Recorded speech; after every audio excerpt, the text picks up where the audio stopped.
Hi, I'm Stephanie Cadieux, Canada's Chief Accessibility Officer, and thank you for tuning in today. I'm joining you today from my home in Surrey, British Columbia, on the traditional territories of the Coast Salish peoples, including the Katzie, Kwantlen, and Samiamu First Nations. My latest report to the Minister responsible for the Accessible Canada Act was published in June, and it focused mainly on employment. Why? Because employment is such an important piece of the puzzle. We have more than 850,000 Canadians with disabilities who are ready and waiting to join the workforce. They're only prevented from doing so by systemic barriers. People want to contribute. People with disabilities told government that this was an important area to focus on when it comes to accessibility because they want to work, but they can't get in the door. Sometimes literally, but mostly figuratively. In my report, we take a good look at where things are. How well are employers doing in welcoming people with disabilities into their workforces? And where are they succeeding? And where are the biggest barriers? Accessibility Standards Canada has published a new standard for accessible employment, and this is an exciting milestone. It was developed in consultation with a technical committee that included people with disabilities, employers, and service providers. And it covers a wide range of issues. In their words, this standards envisions a work environment that is accessible, inclusive, barrier-free, and discrimination-free for all workers, including persons with disabilities. The standard will help organizations move beyond the same old, the professing of a desire to be accessible, but to actualizing that intent. So moving from intent to action. So to bring this to life a bit today, I've asked two really fantastic people to join me for a discussion. So let me introduce them to you. Firstly, Ingrid Palmer. Ingrid's a community amplifier, and she's uplifting the voices, perspectives, and inherent values of those pushed most to the margins. As a Black, visually impaired former foster kid, she brings a lifetime of experience in challenging social and systemic inequities while fostering connections across diverse identities. She's an award-winning speaker, consultant, and best-selling author, and she currently holds the role of Principal IDEAL Advocate at Realize, where she leads 3 national research projects on intersectional barriers to employment for people living with episodic disabilities and educates organizations on creating inclusive workplace cultures. Tammy Morris is a dynamic and seasoned leader dedicated to advancing innovation and fostering inclusion. She is a leader for EY Canada's accessibility and neuroinclusion consulting practice. With a diverse background spanning nonprofit management, healthcare, academia, and consulting for major G360 firms in the private sector and across industry, Tammy's deeply committed to celebrating our collective belonging. She's been a catalyst for systemic change across various organizations and industries. Now, you can learn more about both of their work on our social media platforms and here later in the show notes. And we will welcome to both of you and thank you so much for joining me. Thank you for having me, Stephanie. Thank you so much. My belief truly is that leadership matters and culture change is slow but progressing. And these are the first 2 themes covered by the standard, and we talk a lot about them in my report as well. The first theme is structural support, policy, and leadership, how organizations should develop and implement and monitor their strategies. The second theme is culture, engagement, and education. And I can't say that enough because changing culture is still probably our biggest hurdle because without it, we can't get it right. And we have a lot of good intentions happening out there, but there's still a lack of understanding about what accessibility means and why it really matters. And deep disability confidence by individuals or organizations is still developing. So many places are still thinking of this as a legal duty to accommodate, which of course is true, but accessibility and barrier-free workplaces require moving well beyond that rigid thinking to more of a place where we are asking the question of all of our employees, what do you need to be successful in your role? The third theme in the standard is accessibility support systems. And that's where I want to start today. So, Ingrid, can you lead with some of your experiences? The new standard places an emphasis on intersectionality, um, recognizing that identity and multiple factors overlap. So that might include ableism or racism or homophobia or other things. And I know you have a really powerful perspective around this. So I'd love to hear about your employment journey through this intersectional lens. Thank you so much, Stephanie. As a Black person, visually impaired, gender expansive identity, who was a Crown Ward in the child welfare system in Ontario, my life was really marked with layered challenges. And as I moved through education and early employment as a youth and then later on as an adult, I continuously faced a complex mix of discriminations that manifested in things like low expectations, having my work attributed to others, dismissal of, influencing on work, and also a large amount of exclusion from just the normal everyday work life experiences. And it was really hard to be excluded from, simple things like casual conversations at work, and to be only engaged in terms of work execution. And when you are facing things like ableism or racism, gender bias, for many folks who are racialized and part of the 2S LGBTQIS community, or just don't follow gender norms, as I did, you don't want to add on another layer of discrimination. And so many of us, as I did, you hide your disability.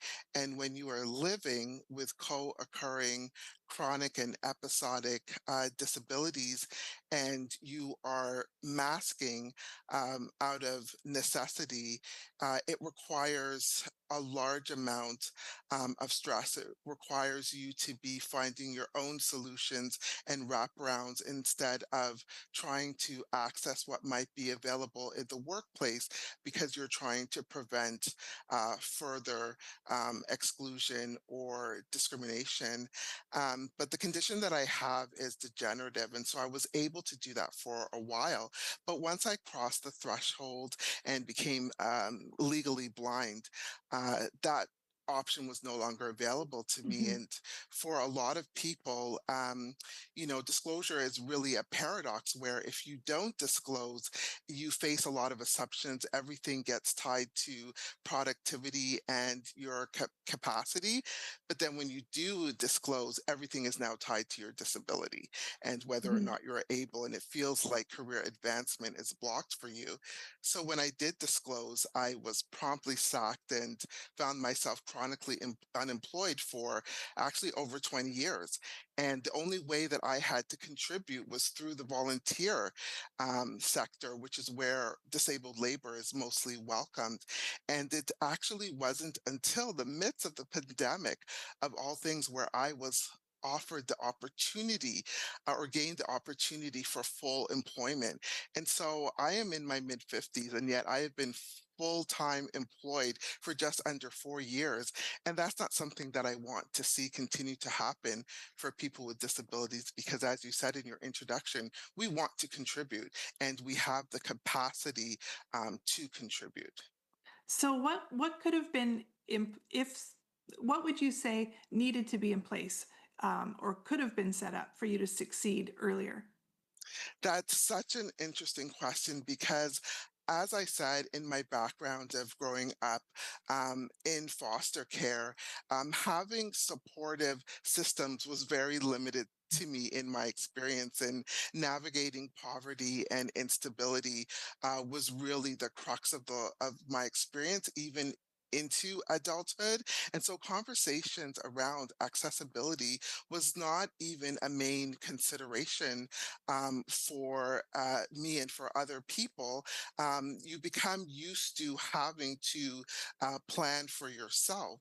And so, in my experience, the large portion of accessibility supports that I received actually came from individual allies who leveraged their privilege and positions of power in my stead. You know, disability has remained largely systemically siloed, and community has had to really form networks across disabilities to counteract the detrimental effects and impacts of policies and systems that have, historically refused to recognize the diversity within the experiences of disability. And so a large portion of my supports has come from the work that the disability community has had to do on its own. But it's really time that we need for that to change. Yeah, definitely. Hmm. The standard is comprehensive, and it includes considerations that are Yeah. running the gamut from ICT, HR, culture to the entirety of the job cycle, all beginning with recruitment. And we can't discuss it all. And but and my report talked a lot about that hiring and onboarding process, from inclusive postings to equitable interview processes, Yes. making those adjustments. But it also noted we can't stop there. So the fourth theme in the standard is around retention and career advancement. And Tammy, I know that EY has been digging in on this for a while already. You and the company are seen as leaders in disability inclusion or accessible employment. So once people with disabilities are in the door, Right. perhaps it's late in the career, but once people are in the door, can you talk a bit about how EY is looking at performance management or career development? Yes, for sure. And Ingrid, thank you for just the complexities of those layers, because certainly we're working within those here, and I think they're also what we observe is, especially when people are new to the firm and may perhaps not yet trusting the culture, even though we have such an inclusive culture here. I think they're dynamic, and there are certain layers and that we don't have the option whether or not to be open to sharing those or not, that are visible, and those that we may become more open to sharing over time. But Stephanie, and we retention has been, always has been, and I think still is our primary goal and motivator, and sort of bragging point, I guess. So we know that have always known, right? We have of people of all ranks and roles with disabilities represented. I think the statistic is, if your organization has more than 23 employees, you already have, right, people perhaps with non-apparent disabilities there. So so anybody out there, 23 is not a very large number, and may not be aware. So I think for organizations just going forward, knowing we're already here, right? And so now it's just about supporting your people.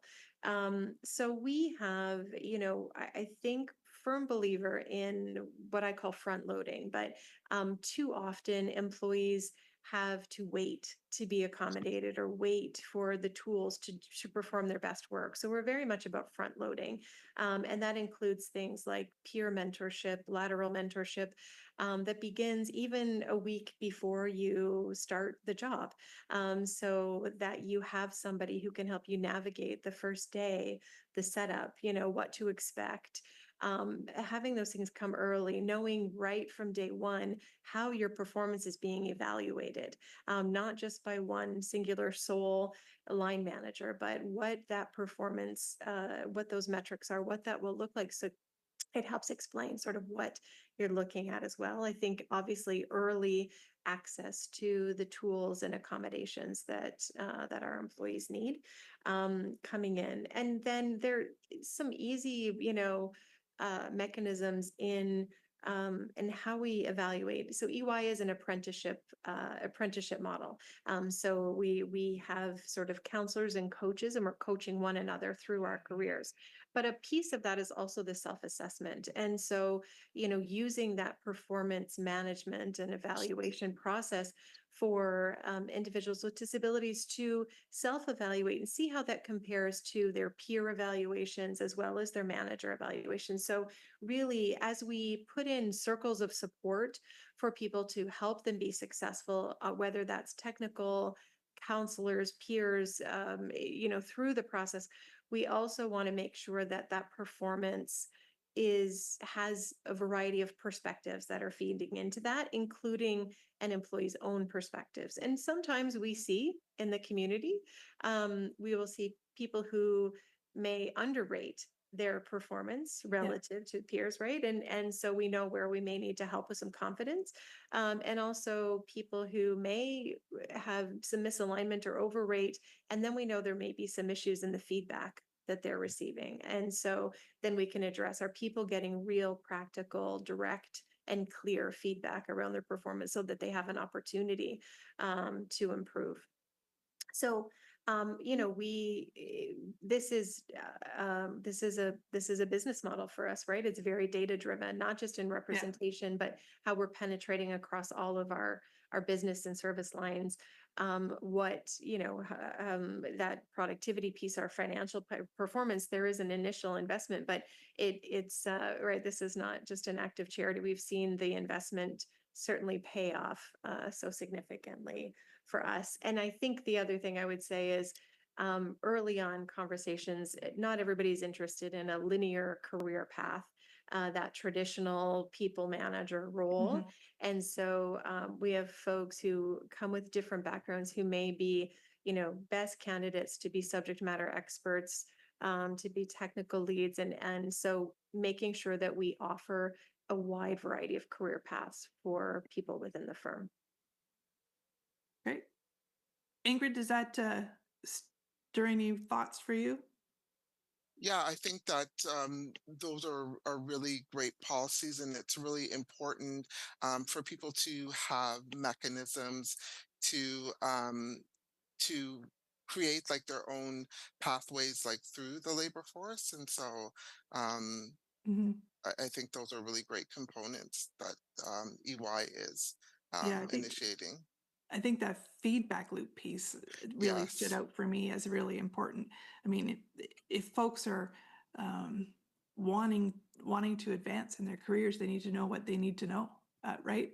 Or what they need to change, or what they need to improve upon. And if they're not getting that feedback, it's gonna that too will just as it would for any employee, but people with disabilities, I would say, um, there's run that risk of their employer not feeling or their manager not feeling comfortable providing that kind of feedback, and that's part of that learning curve, I think, for folks.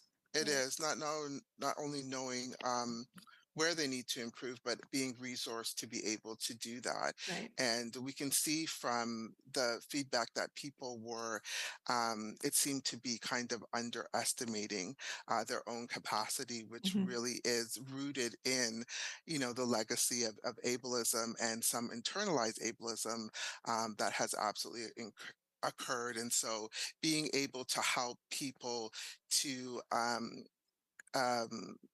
Hmm. heal from that, and to be able to see themselves and to see the power that they have and the capacity that they have in positive ways. So countering a lot of those internalized messages that people have received over time is also a really important component. Yeah. And I think, if we're fair, lots of employers are doing a lot of good work. It's not just EY, there's lots of others. And a lot of learning as they try to become more inclusive.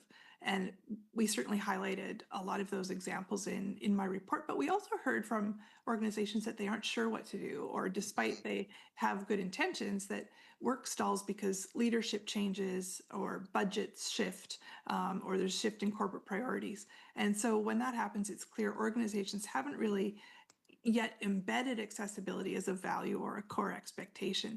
Tammy, because EY is doing so much work in this, and as a global leader that has a lot of influence with other companies, how do you think the standards might help you or fuel you to advance work at EY, or for EY to be able to help advance that work with other companies or federally regulated entities into adoption of the standard? Yeah, I think, one thing you mentioned looking through a compliance lens, which we hope we've moved beyond, right? Mhm. And so the standards give guardrails and, guidance, but it is really when we talk about when we're just looking at compliance and a policy, there's not much mention typically of streamlining or process. So we have people who may start a job and are already quickly months behind because it takes too long to navigate a complex process to get the tools that they need to do their best work, right? So I think that's Mhm. key to that. I would say the pace of disability employment is really increasing, right? This was a very slow moving ball for so many years. And so we're now looking at organizations that are moving more quickly in this space. I think people are, groups are motivated uniquely. And so we still see a variety that come at from sort of a corporate social responsibility or different sort of right aspects. We're really looking at the standards provide um, the organization is still in the driver's seat. It still needs to customize for their culture how they move forward. But this does obviously provide some overarching um, guide to talent. And the talent is here, right? We know the talent is there. So I think also we found that our global clients have found that Canada sometimes is a best place to pilot or to change processes because we're culturally open and and sometimes even right appropriate size to see. I think for large organizations, small medium businesses may not have as many resources in some cases, but in large organizations, we also face. You talked about right systemic issues. The bigger Mhm. those challenges can be, and culture, right? Changing culture in large Yeah. organizations it can be a heavy lift. We know that many who try, only about 15% are successful, and it takes a few years to make those changes. And so I think that's what some of our federally regulated organizations are looking at. But there are tools also to make that happen. Yeah, for sure. What's at stake? I mean, from your perspective, or Ingrid, either of you, what's at stake if a company isn't adopting the practices because it's not law, right? That or for organizations who sort of, "Ugh, it's too much work, or we don't have to do that. What would you say to them? There's a lot of, carrot or stick, right? Yeah. So at this point, there are so many carrots. I don't know how you measure carrots in bushels or bunches, but there's so many carrots here. The data has been out for a couple decades now, right? On the value, the financial viability of inclusive organizations, the talent, the economic sustainability. There's so many, so much good research, right, that has been proven over, and we find the same results. We find the same results that the cost of accommodations are, rare and not nearly as much as people estimate. So there are lots of positives. I think we hope that organizations seek to be proactive because this is the best for their business. And when we look at organizations, and as you mentioned, many, not just EY, those that are, very successful, um, financially viable companies are more inclusive companies, by and large. Yeah. And so we know that is there. Obviously we're seeing with the EU Accessibility Act, and there come to be consequences about participating in the market, right, for the first time ever, and obviously with the ACA potential fines. And so we hope not to go stick, right? We hope that people will learn to appreciate the carrots. I will say inclusion saves money. It saves money. It saves money on recruiting. It saves money on turnover. There's studies about the increased resilience, lifelong learning. Mhm. EY, we just put out a global study in July regarding, diversity, inclusive programs, and AI use and AI skills, and the numbers are pretty outstanding in that space. So I'll pass if Ingrid had any thoughts. If I could say, yeah, that people with disability drive innovation, drive creativity, and really help organizations to grow beyond where they would if they only have like homogeneous teams. And Mhm. so it's really important that we um, are instigating and creating models that are intersectional, cross disability, and that are helmed by those most impacted. People with disability need to be leading the change within these organizations. And we need to be modeling these approaches that are co-created and that are recognizing the talents that people with disability have. And so for organizations who are maybe shrugging their shoulders at being inclusive and being really intentional about seeking out uh, to Mhm. to tap into the talent of employees with disabilities are really cutting themselves short Yeah. and missing out. And so it's really important that organizations who are seeking to grow and to thrive in new ways are ensuring that their workforce is diverse and that their talent pool is diverse, because that is where they are going to see their best growth and their best productivity. Wow. Don't disagree. Um, and I guess I'll move us along just as we're sort of wrapping up. My report discusses the tools and supports that we've already been using, and suggests that the tools that we've been using have had limited impact, or employment gaps wouldn't still be as large as they are. So things like employment targets or wage subsidies alone are not enough. What's it going to take to meet a 2040 target of Canada without barriers in employment? We needed to motivate employers to act, not just on this new standard, but on the entirety of the spirit of the Accessible Canada Act. So I'd like to hear your thoughts on policy innovations that might help encourage that needed action. And rapid fire, very brief, 1 minute. Ingrid, start with you. Well, we know that it's not enough to hire people with disabilities and hope that they figure it out.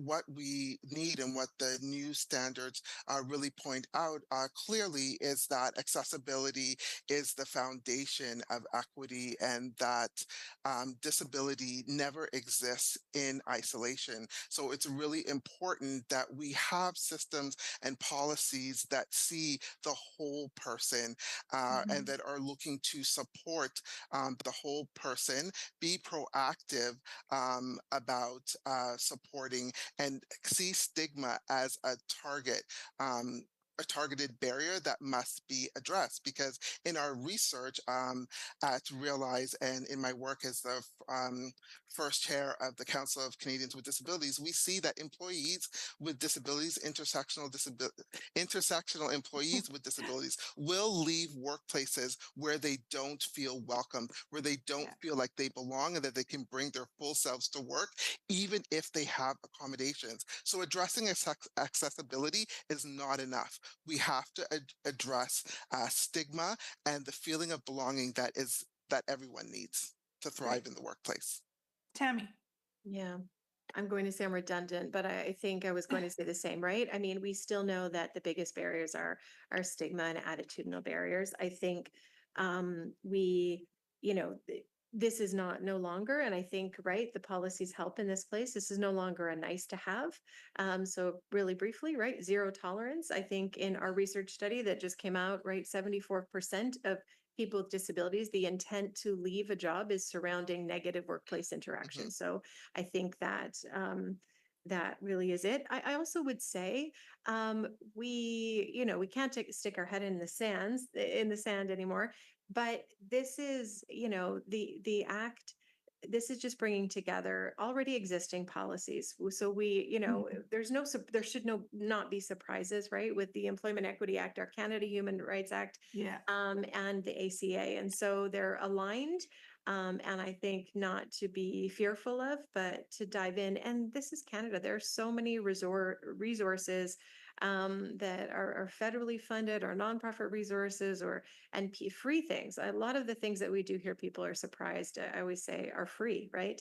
Yeah. Education, mentorship, a lot of things are free and already exist embedded into the tools that we use every day and that we're just not aware of. So, Mhm. Yeah.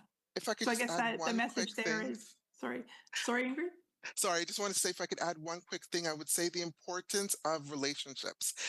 Policies are one thing, but building those trusting, connected relationships in workplaces is so integral as well to the work that we do. And remembering that employees with disabilities are right holders. These are not favors, these are human rights. Hmm. Yeah, totally. I really appreciate both of your insights and comments here, and and I agree. Um, and the resources do exist, so people don't need to be afraid. They can reach out. Employment's a really complex issue. I know we aren't discussing it exhaustively here. There's so much more, but I do think that you've hit on some really critical points, and I want to thank both of you for your insights and your willingness to share your lived experiences with us.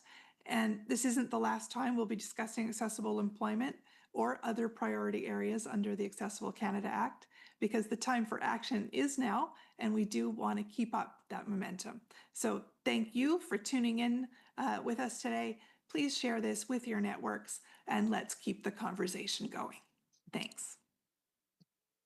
Thanks, Stephanie. thank you, Stephanie, so much.